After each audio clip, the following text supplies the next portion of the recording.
Kai narun sangan an kai tir che chun le suapan ngai vin loving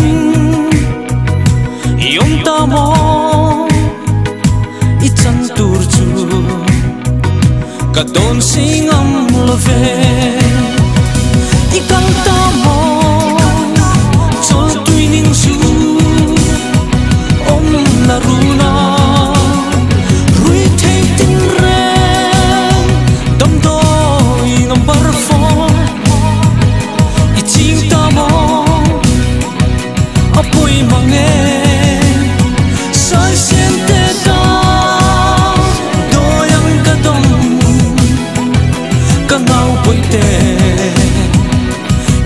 Simi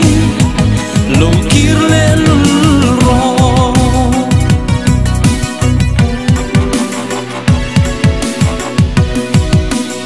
santai lo ni la mang her chuak chmo khoi lam thuang nge I chui tak le lai kum zalin gadon vela ril bo ten sayam lo sa ikang ta mo chol tui ning su om na runa rui thei tin re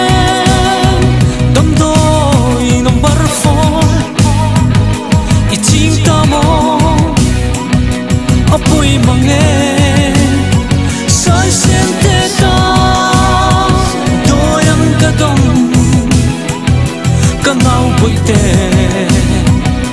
isual simi lo kirle lulro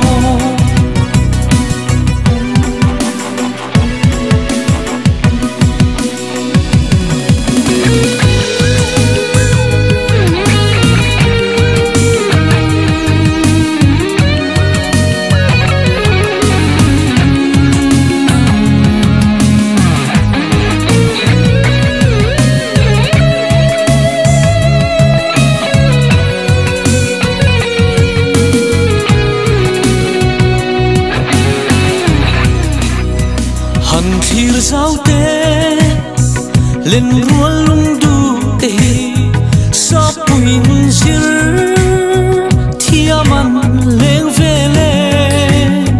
ram le nam tan an nun pe mei thai pachia an choi kang se la ni ikang ta mo chol tui ning su na runa rui thei tin re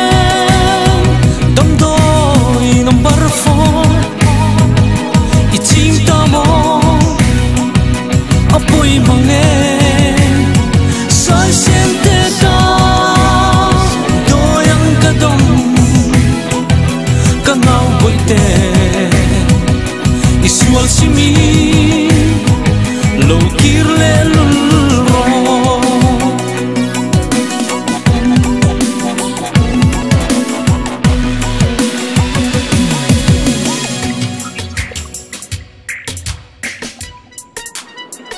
o ka tuai ka en chim lo ma te rui thei thil hi hoi san zelang che chun le zua pa sir tir na hi khuaru pathian mal som na ni ikang ta mo chol tui ning su na runa rui thei tin re dam doi number 4 I ching ta mo apoi mange sai sen te ta doyang ka dom ka nau boi te isual simi